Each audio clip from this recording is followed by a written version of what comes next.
Seigneur notre Dieu, oui, nous sommes devant toi ce matin, bien faibles et fragiles. Nous voulons te rendre grâce, nous voulons te louer. Et nous savons que par la grâce de ton esprit, cela nous est possible. Et nous savons que par la grâce de ton esprit, nous pouvons aussi t'entendre nous parler aujourd'hui. Alors Seigneur, viens par ton esprit aujourd'hui au milieu de nous, pour que nous puissions t'entendre. Viens ôter ce qui, dans nos cœurs, fait obstacle à ta parole, pour que nous puissions être tout ouverts à toi. Nous te le demandons au nom de Jésus. Amen. Alors nous poursuivons avec les changements de nom dans la Bible et les changements qui signifient ce que Dieu vient renouveler en nous. En Christ, nous sommes une nouvelle création, une nouvelle créature, dit l'apôtre Paul. Et dès l'Ancien Testament, nous voyons cette œuvre de recréation. Par ces changements de nom, Dieu nous dit ce à quoi il nous appelle et ce qu'il nous donne de vivre et d'être en Jésus-Christ. Alors la semaine dernière, il y a 2 semaines, nous avons parlé de l'espérance qui était offerte à Abraham et à Sarah, qui étaient dans une situation de désespoir. Et aujourd'hui, il sera question d'une situation de peur, de grande peur et de confiance avec l'histoire de Jacob. Alors, j'introduis le texte que nous allons lire aujourd'hui. Qu'est-ce qu'il s'est passé avant ? Jacob, depuis petit, essaye de supplanter son frère. Et voilà qu'il lui vole la bénédiction. Il invente un stratagème assez compliqué quand même, qui fonctionne. Et du coup, Jacob, qui est le petit-fils d'Abraham, reçoit de son père la bénédiction que son frère Ésaü aurait dû recevoir. Et ce frère n'est pas content au point qu'il le menace de mort, qu'il promet de le tuer. Jacob doit s'exiler et puis là, nous sommes quelques années après, il doit retourner dans ce pays de Canaan et il doit aller au-devant de ce frère. C'est là que la peur le saisit et c'est ce que je vais vous lire dans Genèse 32. Et tenez-vous bien car nous allons lire tout le chapitre. Vous êtes prêts ?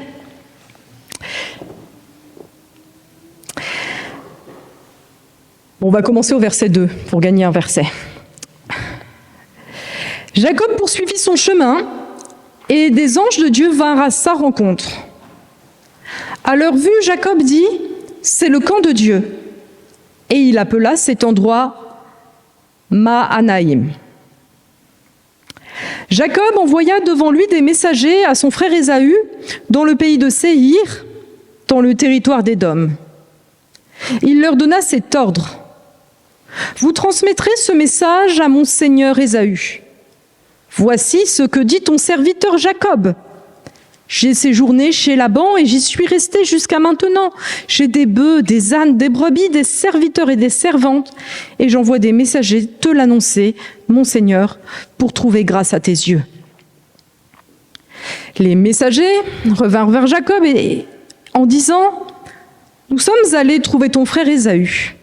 Il marche à ta rencontre avec 400 hommes. » Jacob fut très effrayé et saisi d'angoisse.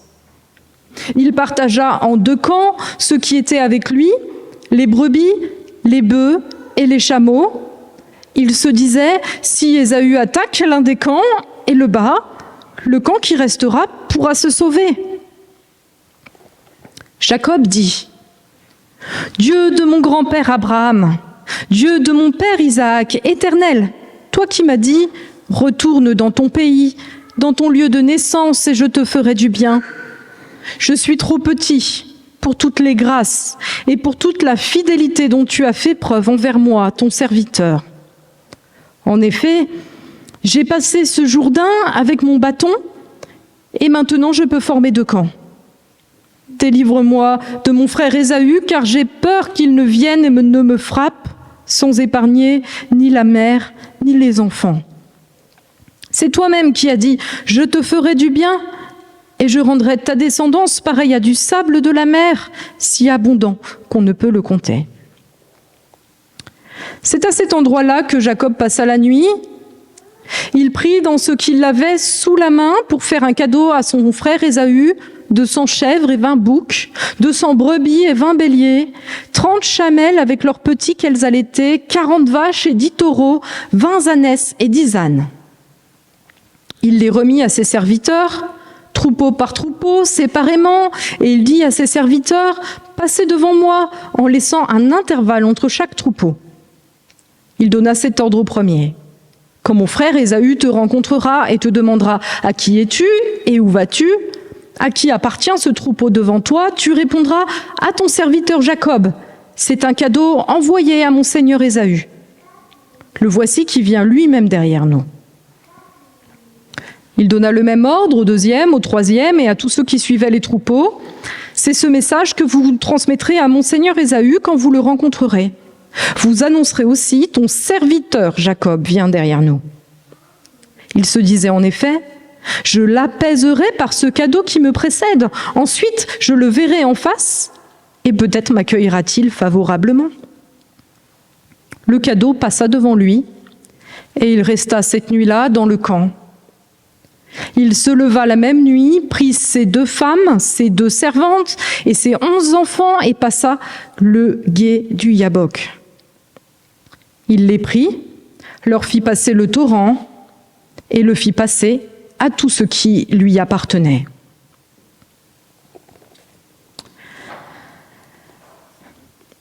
Jacob resta seul. C'est alors qu'un homme lutta avec lui jusqu'au lever de l'aurore. Voyant qu'il n'était pas vainqueur contre lui, cet homme le frappa à l'emboîture de la hanche. Celle-ci se déboîta pendant qu'il luttait avec lui. Il dit, « Laisse-moi partir car l'aurore se lève. » Jacob répondit, « Je ne te laisserai pas partir avant que tu ne m'aies béni. » Il lui demanda, « Quel est ton nom ?» Il répondit, « Jacob. » Il ajouta, « Ton nom ne sera plus Jacob, mais tu seras appelé Israël, car tu as lutté avec Dieu et avec des hommes, et tu as été vainqueur. » Jacob lui demanda, « Révèle-moi donc ton nom. » Il répondit, « Pourquoi demandes-tu mon nom ?» Et il le bénit, là. Jacob appela cet endroit Péniel, car, dit-il, j'ai vu Dieu face à face et ma vie a été sauvée. Le soleil se leva lorsqu'il passa Péniel. Il boitait de la hanche. Voilà pourquoi aujourd'hui encore les Israélites ne mangent pas le tendon qui est à l'emboîture de la hanche, parce que Dieu frappa Jacob à l'emboîture de la hanche, au tendon. Alors nous voilà devant un texte qui peut-être est un peu surprenant. Souvent, on prend les chrétiens un peu pour des bisounours, des gens qui se font des illusions, qui pensent vivre dans un monde merveilleux, au milieu d'arc-en-ciel, et qui ne voient pas la réalité. Et ce texte nous montre la foi comme un combat. La foi comme un combat face à la peur et même face à Dieu. Et nous verrons ce que ce changement de nom de Jacob en Israël dit de la foi en Dieu. Premièrement, Jacob, il talonne ou il trompe. Voilà ce que signifie le nom de Jacob. On nous explique que dès la naissance, Jacob semble avoir envie de supplanter son frère, d'être le meilleur. Et puis comme il est rusé, il se débrouille. Et finalement, alors qu'il est le second, il capte la bénédiction de l'aîné. Sa ruse fonctionne. Et puis en exil, là, il se retrouve un peu en difficulté parce qu'il est face à son oncle Laban, qui est tout aussi rusé que lui. Mais il s'en sort quand même. Et là, le voilà devant une vraie difficulté, ce frère Ésaü, dont on apprend qu'il vient à sa rencontre avec 400 hommes, ce frère qui a promis de mettre fin à ses jours. Et là, certainement, Jacob met dans la balance sa ruse et la force de son frère, et il voit que certainement, cette fois-ci, sa ruse ne fera pas l'affaire. Il sent ce qui le menace, et ce qui le menace, c'est la mort. Alors il a peur, et ce texte insiste beaucoup, il a vraiment très très peur. Alors comme d'habitude, il essaye de se prémunir, de mettre des choses en place, des stratégies, pour réussir quand même à faire le poids. Et on voit toutes ces stratégies. La partie très longue du texte que j'ai lu tout à l'heure, c'est la partie qui traite des stratégies qu'emploie Jacob pour réussir peut-être à gagner. Qu'est-ce qu'il fait?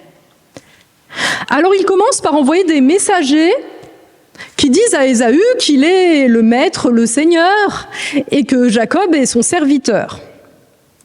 En fait, il essaye de rattraper ce qui s'est passé avant, parce que la bénédiction qu'il a reçue à la place de son frère fait de lui le maître, Jacob le maître, et d'Ésaü le serviteur, et c'est justement ce qui le met très en colère.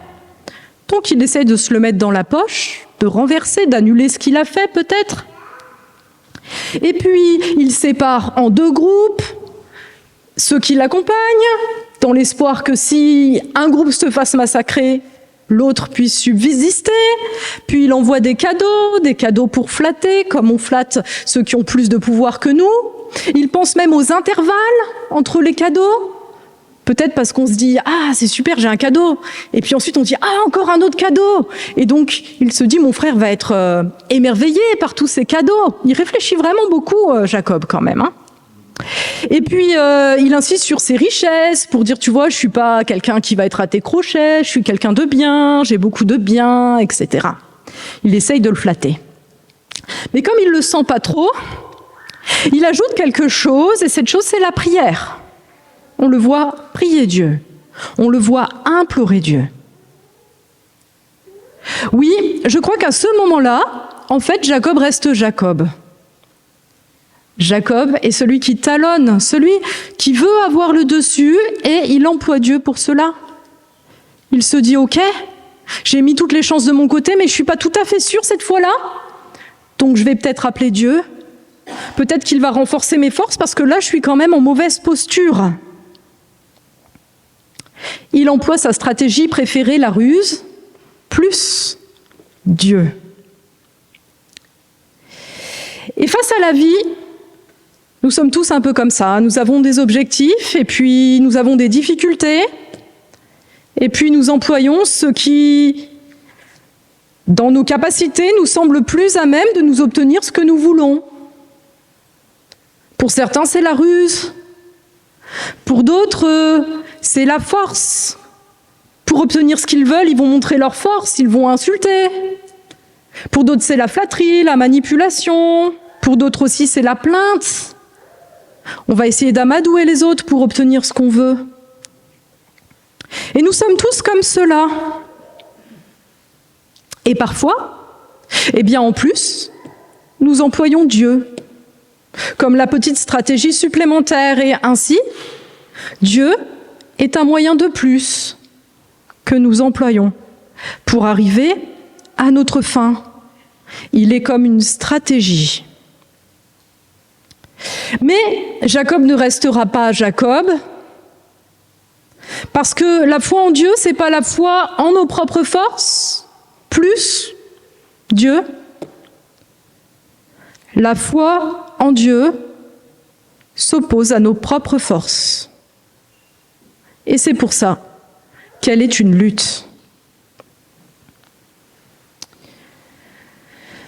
Nous allons passer à notre deuxième partie. Jacob, il lutte avec Dieu. Alors c'est une des traductions de Israël. Il lutte avec Dieu. On passe de Jacob, il talonne, il trompe, à il lutte avec Dieu. Et le livre d'Osée, donc il y a l'histoire de ce combat avec un homme. On nous parle d'un homme qui a l'air quand même divin puisqu'il bénit. Et le livre d'Osée dit carrément que, en fait, Jacob a lutté contre Dieu par l'intermédiaire d'un ange. Dieu a envoyé un ange Jacob a lutté contre lui, et ainsi il luttait contre Dieu.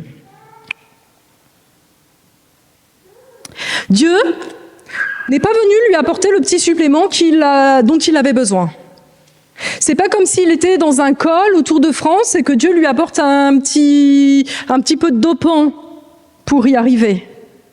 Dieu, et c'est sûrement ce qui nous surprend ici, par l'intermédiaire d'un ange, lui saute dessus et le combat, alors qu'il demandait son aide.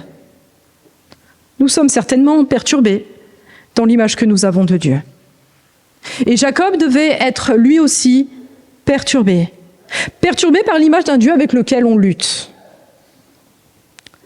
Parce que autour de Jacob, à l'époque, les peuples croyaient en des idoles, des faux dieux qui vont nous aider si on leur donne les bonnes offrandes au bon moment.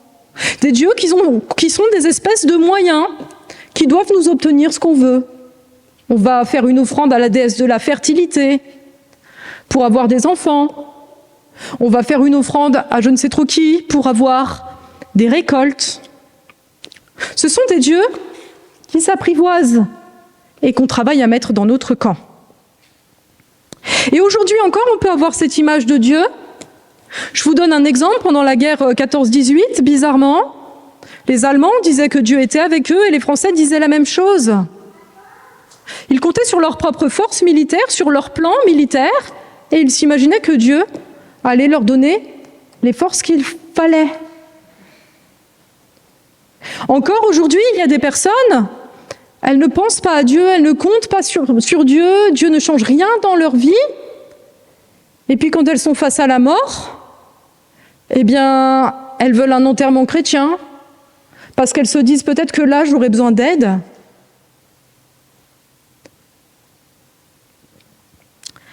Mais le Dieu d'Israël n'est pas une idole, il n'est pas un moyen qu'on emploie pour arriver à ses propres fins. Il est le Dieu créateur, le Dieu qui par sa parole conduit toutes choses, le Dieu qui par sa parole agit. Et parce que nous, notre péché nous conduit à vouloir être comme des dieux, puisque notre péché nous conduit à vouloir faire notre propre volonté avec nos propres moyens, eh bien la rencontre avec ce vrai Dieu implique un combat.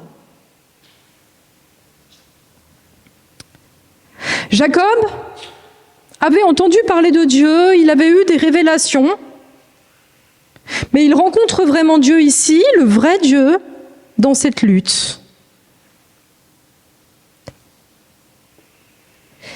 Et Israël vivra cette lutte.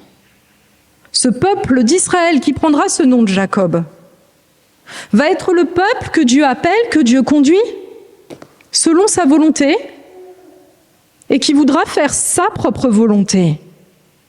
Et l'histoire de Dieu avec Israël, cette histoire de fidélité, est finalement l'histoire d'une lutte.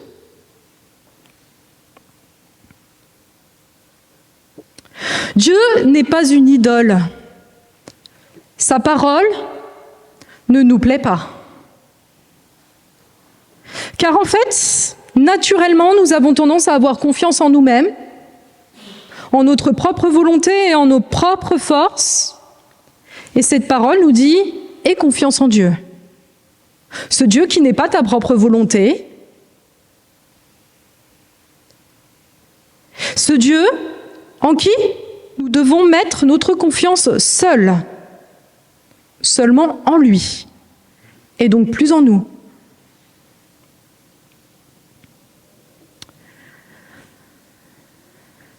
Nous avons commencé le parcours Explorer la Bible et nous avons parlé de la Bible. Et dans les différents groupes, beaucoup de personnes ont dit la difficulté qu'ils avaient à entendre ce qui était dans la Bible. Les difficultés qu'on a parfois à recevoir ce que Dieu nous dit, ces combats. Eh bien, soyons heureux, frères et sœurs, parce que quand nous sommes dans ce genre de combat, nous sommes en présence non pas d'une idole, d'un Dieu que nous nous inventons, mais du vrai Dieu de l'univers. Et ce Dieu-là, nous allons le voir dans la dernière partie, ce Dieu-là a la victoire.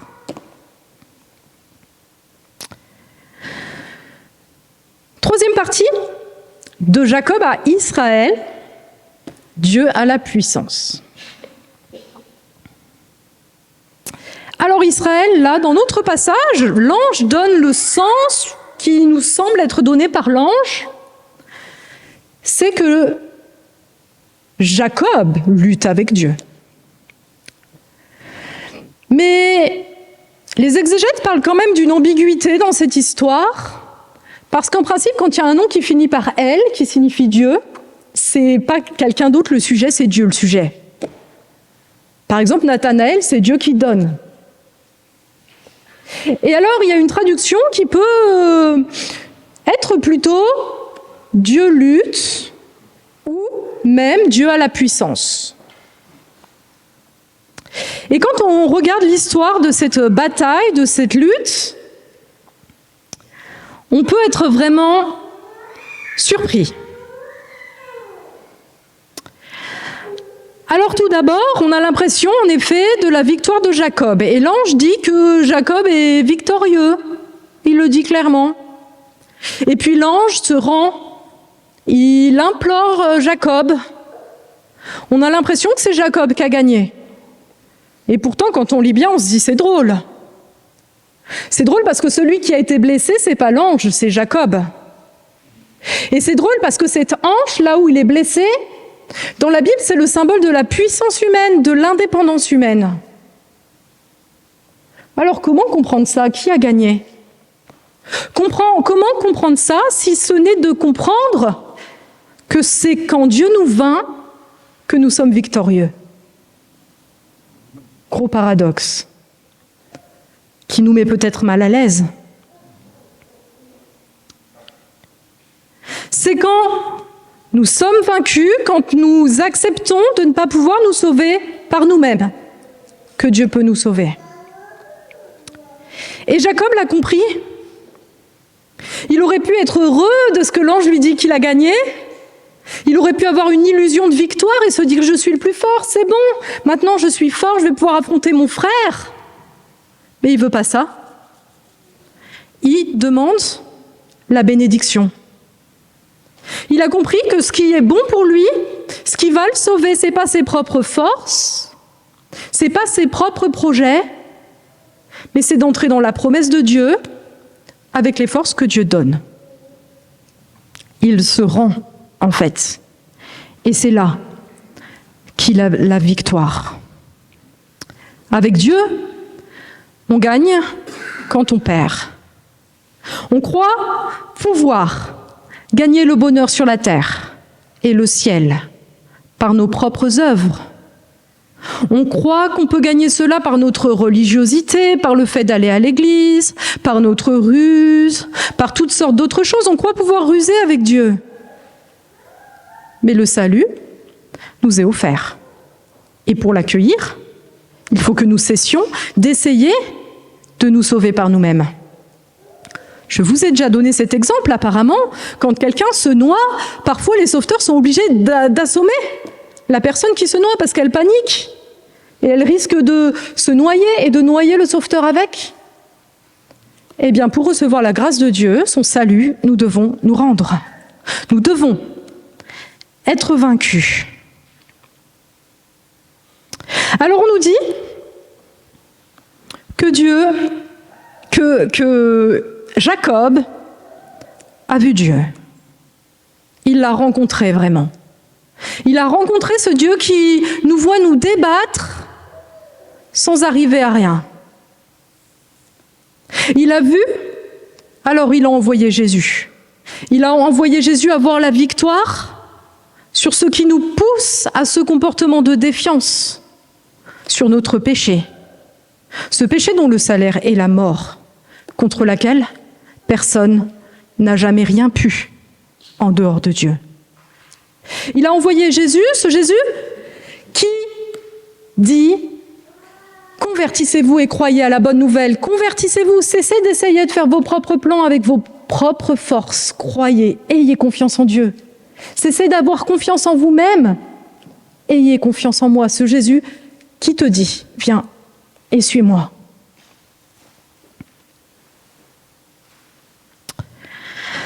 Alors en conclusion, la foi est-elle un voyage dans le pays des bisounours ou une lutte. Je pense que chacun ici pourra témoigner de choses difficiles dans la relation à Dieu, de choses qu'il dit, que nous avons du mal à entendre, de choses qu'il fait, que nous avons du mal à accepter, et de choses qu'il ne fait pas, que nous avons du mal à accepter aussi. Mais je pense que nous avons tous eu aussi des moments de renouvellement dans la foi, des moments où notre foi a grandi. Et je pense que si nous pensons à ces moments, nous verrons que c'est des moments où d'une certaine manière nous avons été brisés, vaincus. Des moments où nous avons dû laisser quelque chose, à quoi nous nous accrochions, pour laisser Dieu nous relever et faire grandir notre foi. Alors, soyons heureux. Soyons heureux de la victoire de Jésus-Christ, cette victoire qui est pour nous. Amen.